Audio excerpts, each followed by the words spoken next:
Hello and welcome back to the Consult a Counselor series. In this series, I answer parenting related questions so that you can be present and at ease with your child and live life mindfully. Today's question is, my child always says things like, I'm so stupid and I hate myself. What can I do to help her see how awesome she is? It's so tough when our kids see themselves negatively when we know that they have so much to offer. And of course, when we say, don't say that, you're amazing, beautiful, talented, or whatever positive adjective we want to use, they respond by saying, of course you say that. You have to say that. You're my mom. The trick is, instead of negating what they're saying, we must validate their feelings and help them see things for themselves. So here are 5 quick tips to help. The first tip is acknowledging and validating their feelings. Notice that here, I'm not focusing on the words. So for example, if a child says, I'm so stupid after getting an answer wrong on a test, you can respond with saying, it's got to feel frustrating knowing that you know how to do that and you just made a mistake. Or if a child is saying, I'm so ugly, right after seeing something on social media, you can ask to share what it was that she was admiring. As adults, we can help kids identify what it is that's bothering them and separate their words from their self-perception or from their self-worth. The second tip is being specific with praise and with providing them help. It's very easy to say, good job, or on the other end of the spectrum, saying, you got that answer wrong again, when we're trying to help them with a math problem, let's say. We want to be as specific as possible on both ends of the spectrum so that they know what they're doing well or what they have to work on. So for example, instead of saying, thanks for helping your sister, you can say, I really like the way you were so patient when you helped your sister pick up the toys today. Or instead of saying, you got that problem wrong again, you can say, you missed step 2. Go back and try it again. When providing praise, you can also focus in on their attitude, such as not giving up, so that they can then internalize it and carry it out again in the future. The third tip is discussing negative self-talk and positive self-talk. It's important for our kids to realize that when we say things out loud, that our brains start to believe it. So we want to make sure that we are mindful to do this ourselves.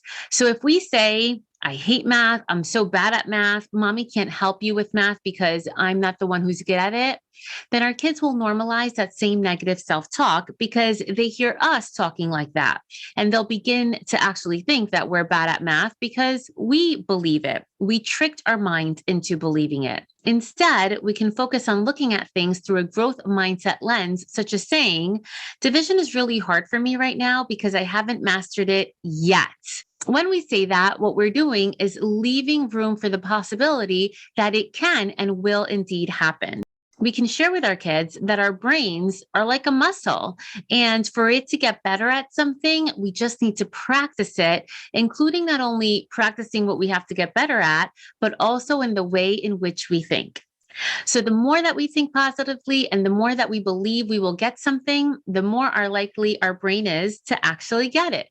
Tip number 4 is, as kids get older, we should ask them what they did positively instead of always giving them the words. And what I mean by that is, instead of saying, you played an awesome game today, you can instead ask, what was the strategy you used to help you do so well today? So we are letting them know they did something positive, but instead of us always telling them that, you look so good or whatever have you, we're letting them use their words. So we can ask instead, look in the mirror and tell me what you love about your outfit today.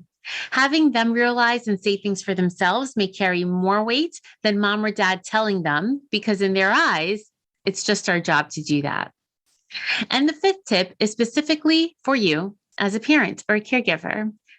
Yes, we all want our kids to do the best and we want the best for them, which is why we often demand a lot from them.